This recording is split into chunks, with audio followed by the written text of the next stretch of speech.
Um advogado de renome tanto na advocacia, no front, como na advocacia institucional. Hoje a gente vai conhecer em primeira pessoa Luciano Bandeira, nosso presidente aqui da OAB Rio de Janeiro. Tudo bom, Luciano? Obrigado, meu irmão, por ter aceitado. Uma alegria estar contigo aqui para aprender a tua carreira. Obrigado, eu que agradeço por estar aqui com você. Felicidade muito grande de poder conversar com você e com o pessoal que te acompanha nas redes sociais. Sei que a agenda aqui é apertada pra caramba, segundo mandato aqui na OAB, né? Mas justamente por isso que a gente está aqui, para aprender contigo e, enfim, todo mundo se inspirar na tua trajetória, que é uma trajetória essencialmente conciliação, né? Muito trabalho na ordem e muito trabalho na advocacia, sem nenhum segredo. É difícil, às vezes você não tem a dúvida que esse momento na ordem a gente prejudica um pouco o escritório, mas tem uma equipe boa, a gente constrói ao longo do tempo uma equipe que te dá esse suporte para a gente poder assumir essas obrigações. Os desafios são muito grandes. A advocacia enfrentando essa pandemia, esse mundo virtual, de uma justiça virtual. Muita mudança em pouco tempo. Muita mudança em pouco tempo. E a OAB mudou.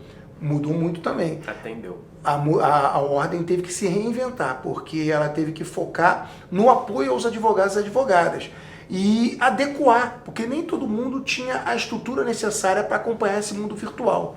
E se a ordem não acompanhasse essa tecnologia, não oferecesse para os advogados e para advogadas essa estrutura, muitos colegas teriam ficado para trás. Mas eu acho que a gente conseguiu entregar esse equipamento, essa estrutura para os advogados e para os advogados, que eu tenho certeza que foi muito importante para atravessar esse momento. Com certeza, a gente vai chegar lá. Mas a primeira pergunta que eu faço, Luciano, sempre, é por que escolheu o direito? O Luciano, lá adolescente, de onde que veio esse discernimento e foi parar na faculdade de direito? Era algo da família? Como é que foi? Não, uma história muito engraçada. Eu sou o primeiro advogado da minha família.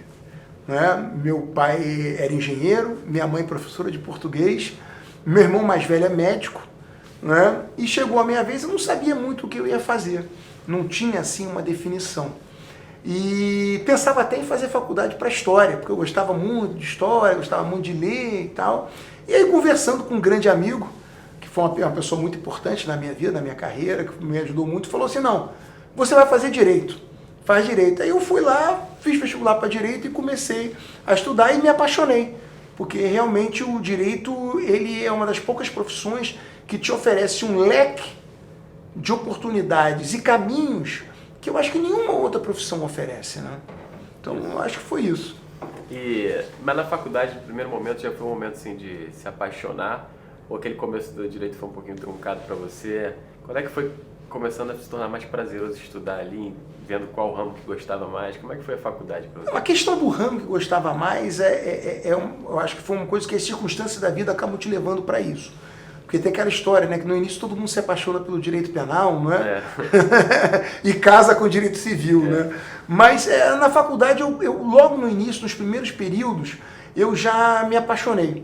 Porque naquelas matérias introdutórias, não é? Na minha época a gente entrava, era teoria geral do Estado, política, história do direito, e a gente já começava nessas matérias a despertar aquele ideal que a gente tem de justiça mesmo, entender por que as coisas aconteceram como são, como as coisas são. Por que a gente é uma democracia liberal? Por que a gente tem um sistema republicano consolidado no Brasil? Por que isso aconteceu? Da onde isso veio? Como isso é melhor, se torna melhor para uma sociedade se desenvolver plenamente? Então eu acho que esses temas despertaram a minha paixão pelo direito, porque o direito é uma profissão que a gente pode ver de forma muito concreta a construção da sociedade. Eu acredito muito nisso, eu acredito que o direito, os advogados e advogadas, eles constroem isso, eles entregam isso para a sociedade, no seu dia a dia, na construção de uma legislação, na construção, na defesa do interesse, da liberdade, do patrimônio. Então eu acho que foi essa construção que levou. Agora, a opção pelo ramo, lógico que a gente tem que ter alguma afinidade, mas aí foi muito... Comigo, pelo menos, aconteceu muito das oportunidades que você tem no estágio, de trabalhar, de conhecer as matérias, de conhecer aquele dia a dia, e aí você vai se apaixonando por aquele ramo específico do direito e segue a carreira, e é o que eu estou fazendo há 27 anos. Você sente que nas novas gerações assim, tem um déficit de formação nessas matérias primárias ali numa base mais profunda, ou você acha que não? Você comparando assim os advogados de antigamente com os de hoje, independente até disso, você viu alguma diferença na advocacia, na formação dos advogados? Você sente algo assim, uma diferença relevante? Sabe o que eu sinto? Eu faço muita palestra em universidades, em faculdade de Direito. E o que eu sinto? Eu sinto o seguinte, que a formação, eu acho que até eu não sei nem se eu estou falando sério, na minha época chamava científico, segundo grau, né? Eu não sei como é que é hoje, como é que Acho que é ensino médio. É ensino médio, né? Porque eu estou ficando velho, vai mudando o nome, né? Mas na minha época era o científico, eram os 3 anos, primeiro, segundo, terceiro ano científico. E eu vejo que nós tínhamos uma formação, quem escolhia essa área, tem o pessoal que ia para tecnológica e o pessoal que ia para humanas, né? Era assim dividido na minha época. E a gente tinha uma formação mais humanista. E eu acho também no início que essa formação humanista, ela está ficando um pouco esquecida. E eu acho que isso faz muita falta para o advogado. Você acha que faz para advogar lá na ponta? Eu tenho certeza que faz. Eu vejo uma nova geração tecnicamente muito bem formada, não é? Muito dedicada, muito bem formada tecnicamente, mas que algumas vezes falta essa questão humanista, de entender muito qual é a função do advogado. O advogado é advogada, a advocacia, vamos colocar dessa forma, a advocacia, ela tem um papel importante na sociedade, ela tem uma obrigação com a sociedade, na formação e na consolidação desses valores democráticos, no respeito aos direitos humanos, no entender o que é direitos humanos. Aí fica assim, direitos humanos não é direito do bandido, não é? É direito de todos, da humanidade. É como uma sociedade ela passa a enxergar até o seu lógico, dever de punição, não é? Como nós queremos tratar o cidadão que comete um erro, comete um equívoco na vida, mesmo que seja aquele crime mais hediondo, não é? Como a gente quer que a sociedade evolua. Então, eu acho que isso faz falta, entender esses conceitos. E como isso não é algo que, especificamente, naquele momento da técnica, ele não vai ser cobrado, causa um déficit, mas também não tira um pouco do sentido e, principalmente, da criatividade. Porque quando você entende o todo da sua função, não é? Você passa a também ter mais capacidade de desenvolver teses, de desenvolver formas de abordar o problema. Eu acho que isso é algo que a gente não pode perder. A gente vê até na ordem aqui, quando tem, enfim, a própria tradição, o nome dos grandes advogados, né? Esse espírito da advocacia, de fato, você não pode se perder, né? E é algo que vai passando pela tradição. E realmente, as novas gerações, às vezes, enfim, enxergam a ordem como uma carteira vermelha e ponto final. Para poder trabalhar aí. É verdade, esse é o problema. E que a gente vê, tem coisas muito bacanas. Tem um amigo queridíssimo, que você já deve ter entrevistado também, que é o Zé Roberto, que ele tem um livro que eu recomendo a todos os advogados, que é sensacional, é Como os Advogados Salvaram o Mundo. Não é? E eu recomendo a todos que leiam esse livro, porque eu já falei isso para o Zé algumas vezes, porque você passa a ter a percepção de como a advocacia ela foi importante para a construção do mundo que a gente vive. Por que o mundo é assim? Pelo menos o mundo ocidental, né? a democracia ocidental, por que o mundo é assim? Por que essa ideia de mundo ocidental existe? Por que ele é assim? Foram os advogados e advogados que construíram. Em todos os momentos históricos importantes, não é? Estavam os advogados ali construindo esse conceito, esse ideal, que é o ideal que eu falo sempre, que todos os advogados e advogadas têm de forma diferente das outras profissões. Não é? Eu acho que tem num grau maior. Que são aquele sentimento de justiça e liberdade. Eu acho que o advogado, a advocacia, o advogado, nós somos eternos inconformados. E isso é bom. Não é? Nós temos que ser inconformados, porque somos nós que vamos defender, muitas vezes, contra o poder de império do Estado. Não é? Nós que vamos defender contra o poder econômico. Então, se a gente não tiver esse inconformismo dentro do coração da gente, e esse sentimento de justiça, liberdade, não é? A gente não vai conseguir desempenhar bem a nossa função. Exatamente. Aí vai ser tomado pelo efeito manada, ninguém segura. Tem que ter um freio, a advocacia é o freio. Exatamente, a advocacia é o freio. Temos regras. E a gente não pode se transformar num numa profissão que você vai preencher formulário. A advocacia não é isso. Cada processo, debaixo daquela capa ali, hoje em dia não tem nem mais capa, né? Mas é digital, mas como a gente fala naquela capa, eu sou da época ainda que você, quando era estagiário, você ia acompanhar o processo, aí você tinha, cada escrevente tinha os seus processos, e o escrevente costurava, mas costurava literalmente, porque os processos ficavam grossos, então ele passava uma linha, ele furava, passava uma linha e costurava, tinha uma agulha e um fio de barbante assim que ele costurava o processo, para você poder folhear. Eu não sei se o processo eletrônico melhorou para a advocacia, mas para o estagiário com certeza. Para o estagiário com certeza. Estagiário de hoje não tem noção do que é aquele projeto em 559. Não, ser estagiário no Rio de Janeiro entre dezembro e março, eu falo que não era uma atividade muito salubre, não. Né? Mas atrás de cada capa, de cada processo, é uma vida. É algo muito relevante. A gente não pode perder nunca esse senso. A gente nunca pode perder esse sentimento. Isso é muito importante ter em mente. E, Luciano, mas aí voltando para a tua trajetória, durante a faculdade, qual foi o teu primeiro estágio? Como é que você foi se direcionando ou para a advocacia ou para o cargo público? Como é que foi isso? É engraçado, né? Eu nunca tive assim, essa perspectiva de fazer concurso. Nunca fiz nenhum concurso. Né? Só a prova, só o exame da ordem. Foi o único concurso que eu fiz. Né? E tive que fazer por culpa do estágio, né? Porque eu sou do estatuto anterior. Então, em tese, eu não precisaria fazer. Eu poderia fazer aquela antiga aferição que fazia na faculdade e não precisaria fazer a prova. Mas, na minha faculdade, eu me formei na PUC do Rio de Janeiro, o escritório modelo era à tarde. E à tarde eu trabalhava.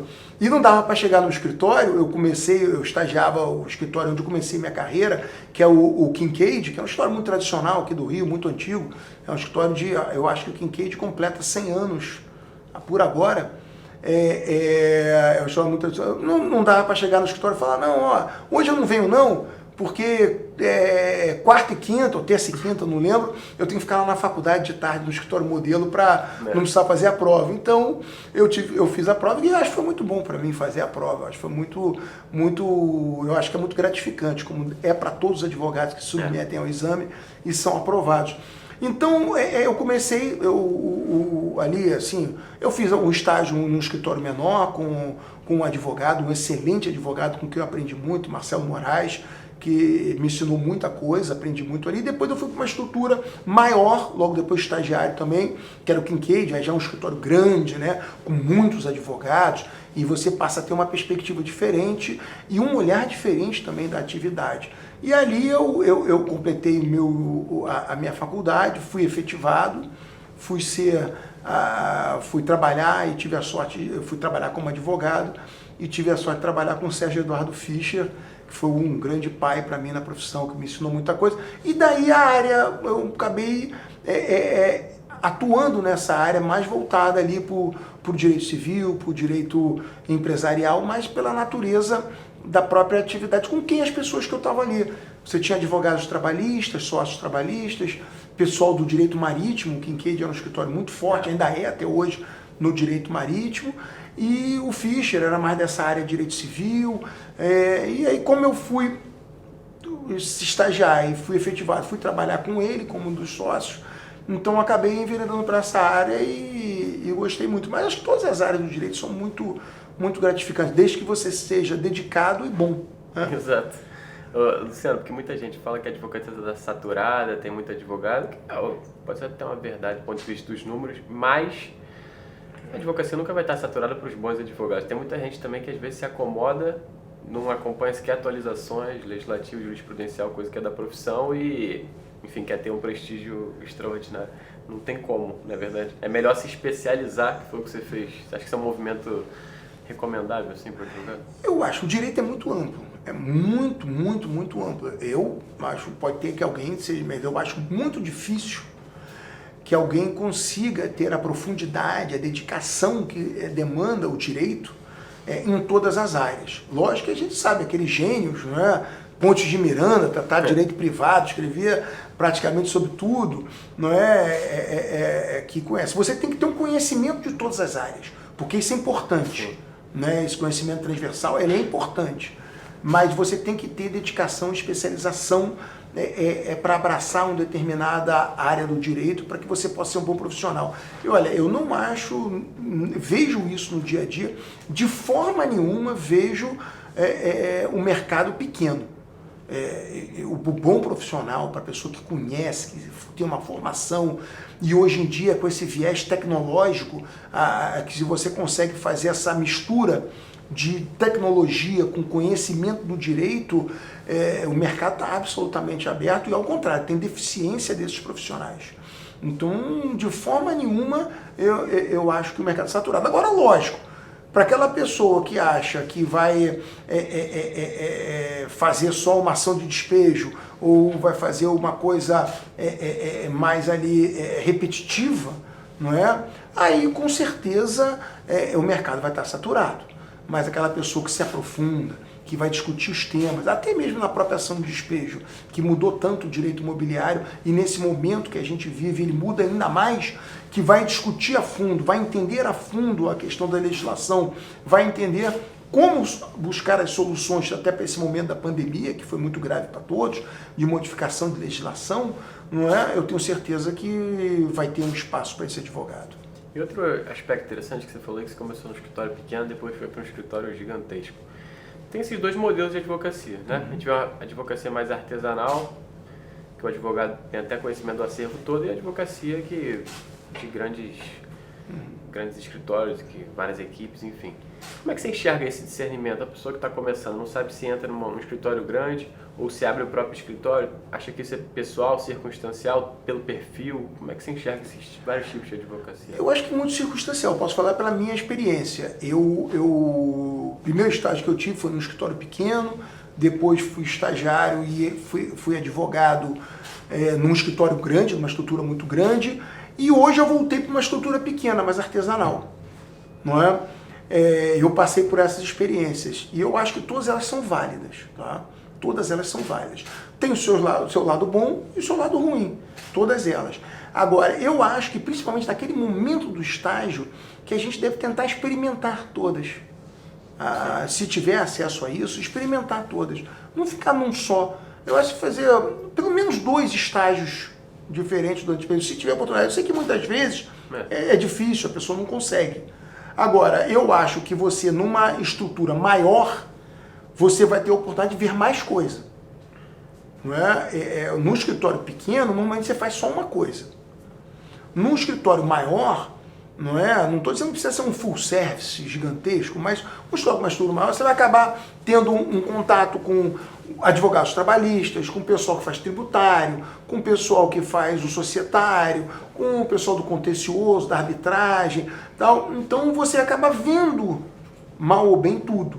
Então, se você não tem oportunidade de fazer vários estágios, eu acho que a estrutura maior te dá essa oportunidade. Só que, na estrutura maior, você tem que se virar.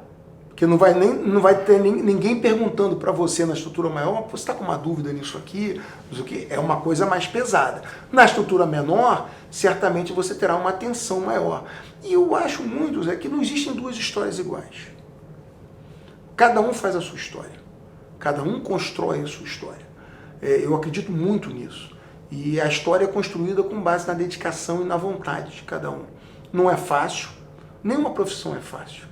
Mas a determinação, vontade, gana, estudar, se dedicar, apresentar um bom trabalho, chegar antes, saber o que está fazendo, se dedicar, ler, conhecer o processo. Quem está no contencioso, eu falo sempre no escritório, o advogado contencioso, aquele teu processo, você tem que conhecer o processo. Ninguém pode conhecer melhor que o advogado. Tem que exatamente. Você tem que saber o que está acontecendo. Ninguém pode conhecer melhor. Porque a gente sabe que os juízes têm acervos gigantescos, mesmo na hora da audiência, eu faço às vezes 20 audiências por dia, a gente vai ter um contato mais íntimo com o processo na hora da audiência. E às vezes o advogado chega bem informado, já tem com as folhas dos atos principais, ajuda, colabora, deixa até uma boa impressão. Você convence o juiz. Exatamente. Você convence o juiz. Porque o juiz, mas doutor, não, ó, excelência, folha tal, tem um documento que diz isso, isso e isso. Então, conhecer o processo, para quem está no contencioso, eu acho fundamental. Mas isso, lógico, demanda horas a mais. Não é? Que eu acho que é o que define o sucesso de cada um em qualquer carreira. Exato, lógico. É aquela pessoa que dedica horas a mais do que o que todo mundo faz. Eu acho que isso que é determinante. Essa é a grande chave.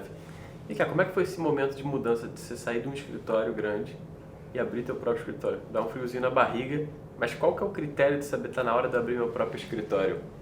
Recomeçar, né? Começar, eu acredito que não tenha dúvida que é uma transição muito difícil, porque você troca a segurança por algo novo. É aquela história, você quando está numa grande estrutura, você não está preocupado se pagaram, se os funcionários pagaram, se o aluguel foi pago, se a luz foi paga. No café, está tudo, você passa a ter esse problema. Mas eu acredito muito que é a partir daquela construção que você tem na sua carreira. Como você é visto pelos outros profissionais. Né? E eu não tenho elogio melhor, eu acho isso, que é uma coisa que eu aprendi muito, que a melhor credencial para um advogado são os seus colegas dizendo que você é um colega, um profissional ético, estudioso e dedicado. E que você é um osso duro de roer quando está do outro lado. Essa é a melhor referência. Então você ter essa percepção dos outros advogados, não é? Então a partir disso você acaba conquistando os clientes, você acaba sendo recomendado. Lógico que cada um vai ter um momento de sair, de tomar esse passo, ou não, ou vai ficar na própria estrutura, não é? Eu tive um momento da minha vida que eu tive essa opção de sair para uma estrutura diferente, uma estrutura menor, no qual eu sou muito feliz e deu tudo certo, ainda bem, não é? Mas é a certeza, você ter a certeza que você terá clientes, que os clientes vão te respeitar, e isso você constrói no dia a dia cada um, porque existe muito, às vezes, uma ilusão dos clientes que são os clientes da estrutura, que você tem que ter muito claro isso. Você tem aquele cliente que é o cliente da estrutura. Esse cliente não virá com você. Ele vai continuar na estrutura. Ele vai continuar naquele grande aparato. Esse cliente não vai te acompanhar. Mas o nome que você fez, a carreira que você fez através daquelas horas a mais, da tua dedicação, dos clientes perceberem que você é uma pessoa fundamentalmente. Que eles vão entregar, vão confiar em você, porque é uma relação de fidúcia absoluta, advocacia. Aí esse cliente vai vir, esse cliente virá, esse cliente ele vai te acompanhar, ele vai te procurar. E vai trazer outros. E vai trazer outros, com certeza. E esse é um movimento natural também, não tem porque ser um bicho. É isso, é um movimento natural. Agora, lógico que você perde algumas noites sem dormir, não tenha dúvida. Achar que na nossa profissão você não vai perder algumas noites sem dormir em muitas coisas, em processos, isso faz parte. Não é? Eu digo, faz parte, é o que eu falo lá no escritório, isso faz parte da vida adulta. Não é? Que você tem esses momentos de ansiedade, mas quanto melhor preparado, quanto mais dedicado você tiver, vão ser menos noites que você vai passar sem dormir. Não, invariavelmente também, por mais dirigente que você seja, vai ter sempre aquele processo que você sabe que deveria ganhar e perde. Isso acontece com todo advogado. Como é que você lida com isso na sua experiência? Assim? Qual dica você daria para aqueles advogados que estão perdendo essas noites, batendo na mesa, dizendo que é injusto, e às vezes é injusto? Tem uma frase que eu ouvi de um grande advogado, né, um dos grandes advogados que a gente já teve, que ele dizia o seguinte: o advogado que nunca perdeu uma causa, nunca teve causas difíceis. Né? E ganhar o trabalho do advogado, às vezes, não é ganhar a causa, mas com a sua atuação você diminui o prejuízo. Isso é muito relevante, a gente tem que ter essa compreensão também. Que às vezes não é só ganhar, é reduzir o prejuízo do teu cliente. E o cliente sempre tem essa clareza, Luciano? Alguns mais, outros menos. Não, alguns mais, outros menos. Né? Alguns mais, outros menos. Na advocacia tributária, por exemplo, os clientes em geral têm muito mais clareza. Muito mais clareza. Às vezes só uma liminar, segurando o pagamento do imposto por um ano, gira o fluxo de caixa. Já é uma vitória tremenda. Resolveu o problema do cliente. Né? E às vezes na advocacia de família, por exemplo... Não é. É tudo ou nada. É tudo ou nada, muitas vezes. E numa possessória é a mesma coisa. Exatamente. Manteve ou não manteve ali, conseguiu eliminar, reintegrou. Mas faz parte do advogado também conscientizar o cliente, né? Não tenha dúvida. A nossa obrigação é essa. É explicar para o cliente. E eu digo para o advogado que deixar as coisas claras com o cliente. Claras.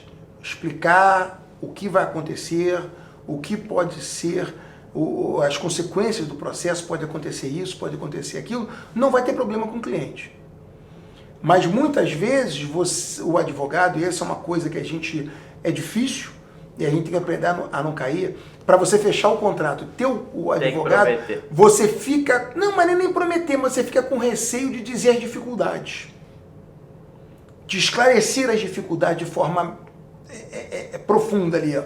Olha, é muito difícil, você provavelmente vai perder e eu vou ver aqui como é que a gente diminui esse prejuízo. Muitas vezes... Cobrar pelo muito difícil também é uma situação meio desconfortável. Né? Também é desconfortável, é uma coisa difícil, mas na minha experiência é melhor ficar vermelho agora para não ficar roxo depois. Né? Com certeza.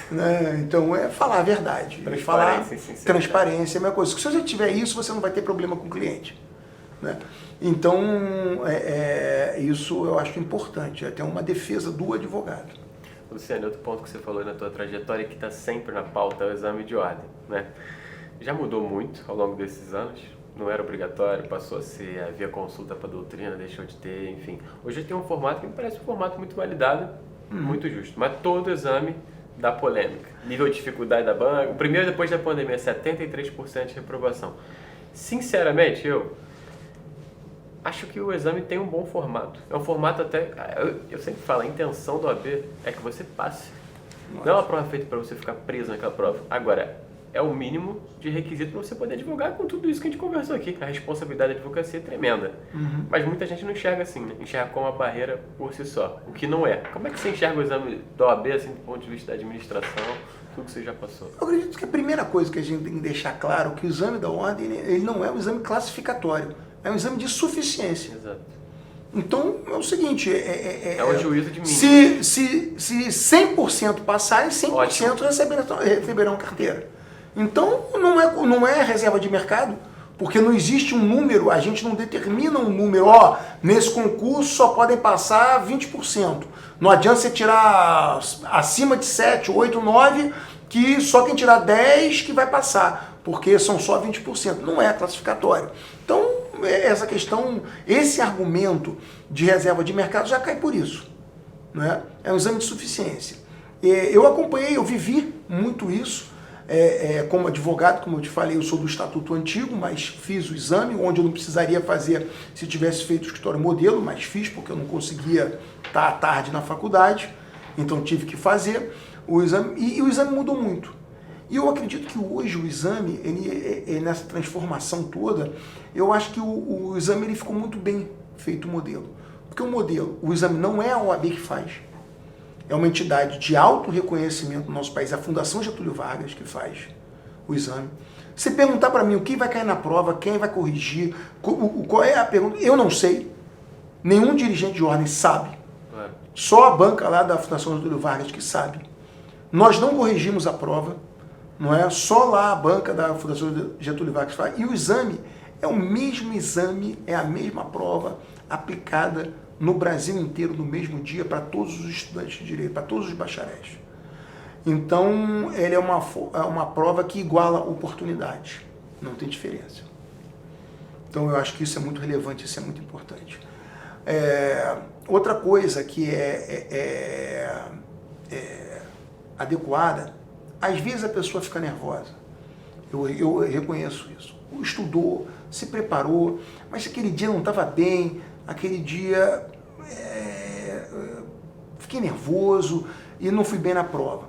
Mas essa pessoa vai fazer o próximo exame e vai passar. Por isso até que nós modificamos o sistema do exame, que agora, se você passa na primeira fase e você tem uma dificuldade, não passou na segunda, você pode, no exame seguinte, você pode entrar direto na segunda fase, vai recuperando aquele da parte de múltipla escolha, você entra e você vale aquilo justamente para essas pessoas. Agora, quando a pessoa faz 1, 2, 3 vezes, aí o problema já não é mais o exame. Eu acredito que não seja o exame. Eu acho que essa pessoa tem que se dedicar mais, estudar mais, que ela vai passar. Não é? E aí a gente tem uma outra discussão que passa pela questão da formação. É algo que a ordem discute muito, mas o Ministério da Educação, o MEC, continua autorizando cursos de direito. Eu ia perguntar isso agora. A todo momento. É muito formado no direito no Brasil, isso está sempre voltando. A questão não tem muitas faculdades. Né? A questão é a qualidade. Não tem como manter. Não tem como manter, porque a gente vê... A nível continental que é o Brasil. A gente vê, Zé, o seguinte, Aquelas faculdades que você tem uma boa formação, de forma geral, com uma exceção de mas a aprovação no exame da ordem é 90%, mais do que isso. Não há um nível de reprovação relevante. Não é? E a gente vê esse o problema. Então a gente vê também que existe muito, o que acontece hoje um pouco, um problema na formação de muitos cursos de direito. E como é que a OAB pode contribuir nisso? A OAB tenta, tanto que a OAB criou aquela selo da OAB que recomenda. Salvo engano, só as 4 ou 5 faculdades de direito no Rio de Janeiro, no estado do Rio, que tem esse selo. Não é? Mas o problema é o seguinte, a ordem ela faz pareceres contrários muitas vezes, mas quem autoriza é o Ministério da Educação. Não é? Então você tem uma proliferação de cursos que não estão com a qualidade adequada. E olha só, eu não sou contra você autorizar quanto mais cursos, eu sou absolutamente democrático nisso, eu acho que tem que ter muitas opções mesmo. Eu não sou contra isso. Mas o problema é o seguinte, que todas essas opções elas têm que ter um nível de qualidade mínimo, e a gente não vê isso. Essa é que é a questão. A questão é essa. Então, e a gente vê com isso tudo, aí você fala o exame de 73% reprovados. E aí no dia seguinte anuncia mais 5, 6 cursos de direito sendo aprovados para formar EAD. Fazer um curso de direito 100% EAD, sinceramente me desculpe, mas eu não acho que é possível uma pessoa se formar em direito num curso que seja totalmente à distância. Da mesma forma que eu não vejo como vai ser um médico formado num curso totalmente à distância. Não, eu acho que se for uma matéria mais de exata, matemática, talvez até seja possível, né? Que é uma coisa mais objetiva, né? Mais medicina, direito, na área de humanas, então, eu acho, porque a troca é absolutamente indispensável na formação de um profissional de qualquer área de humanas, e o direito é uma ciência humana. Exato. Esse ponto da relação, né? Esse ponto da política, entre muitas aspas, integra também uma parcela importante do advogado, né? E é um lado visto meio com maus olhos por muita gente, principalmente quem não é advogado, quem é de fora, né? E a gente sabe que é natural que, até para conseguir ter acesso a determinados julgadores e tal, que o advogado tem até uma experiência de saber como despachar, como marcar. Se a gente pensa no STJ, cada gabinete funciona de um jeito. Como é que você enxerga isso? Assim, muita gente vê isso como um mal da advocacia, quando na verdade me parece que é um exercício relacional da advocacia, coisa que o EAD não vai ensinar. Lógico que não, e é fundamental, lógico, mas como é que é essa relação?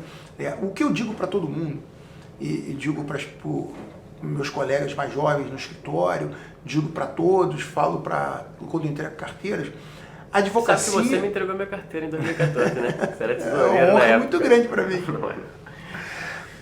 A advocacia é uma profissão de longo curso.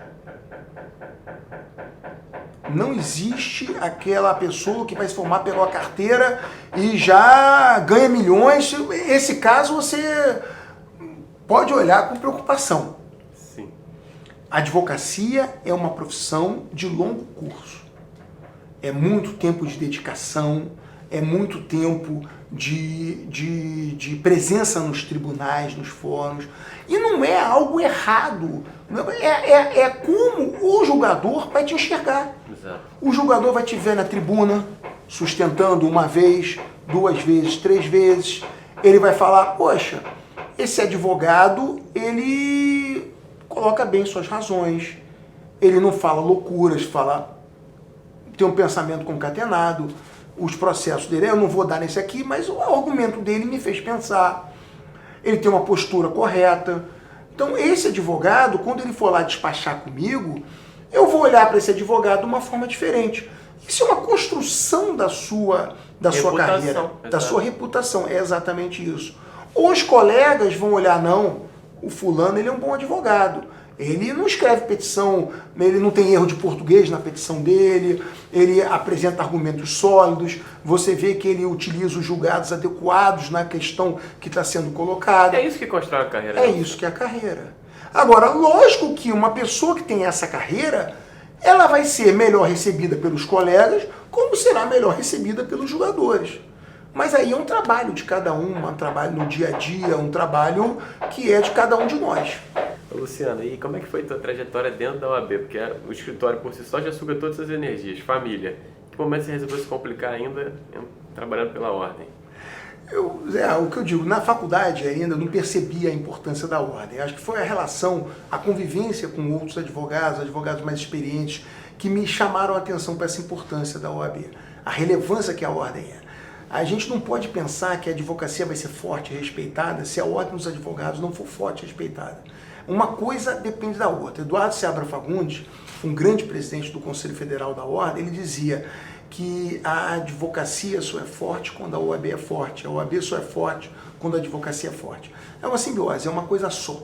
Nós somos apenas uma coisa. E a percepção disso me levou a participar da Ordem dos Advogados. Eu digo que eu acho que eu sou o primeiro presidente da Ordem que passou por todos os cargos, né? Eu comecei no Tribunal de Ética e Disciplina, né, numa turma do Tribunal de Ética e Disciplina como julgador. Depois eu fui presidente de subseção por 2 vezes, fui presidente da OAB da Barra. Eu sou o primeiro presidente da seccional que foi presidente de subseção. Depois disso, eu fui presidente da comissão de prerrogativas. Depois antes disso, eu fui diretor de apoio às subseções, eu fui o que cuidava de todas as 63 subseções. Depois eu fui presidente da Comissão Estadual de Defesa de Prerrogativas, não é para defender as prerrogativas dos advogados. Depois eu fui diretor tesoureiro da Ordem por 2 mandatos e agora estou no meu 2º mandato como presidente. Então eu acho que eu sou o único que passou por todos os cargos antes de vir à presidência e isso foi muito bom para mim, porque a gente vê como a gente pode influenciar no dia a dia de cada um. Prerrogativas é fundamental. A gente resolve aquele problema do advogado que não consegue despachar, aquele advogado que é desrespeitado numa delegacia de madrugada. E eu digo assim, só mesmo quem precisou da ordem numa delegacia 2 horas da manhã é que tem a capacidade de entender a sua importância. Né?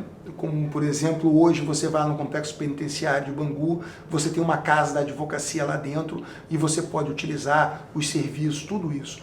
Então a gente despertou saber isso daí, saber essa importância, me despertou essa paixão e a vontade de contribuir.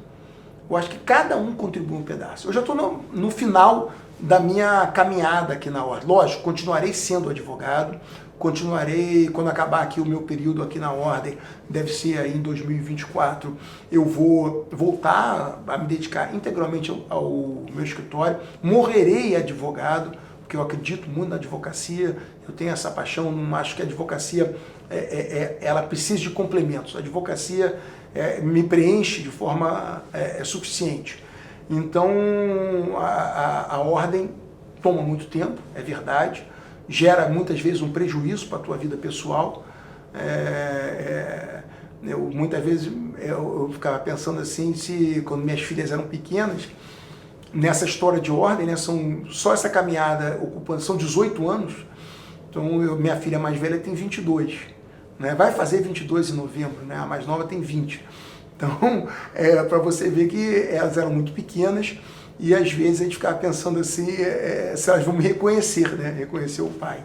Mas a gente abre mão de muita coisa, mas eu acho que tudo vale a pena, porque a gente pode influenciar mesmo no benefício da sociedade, na defesa dos direitos humanos, na defesa da democracia, na melhoria das condições para a nossa profissão e apoiar o advogado e a advogada. Isso dá uma satisfação pessoal muito grande.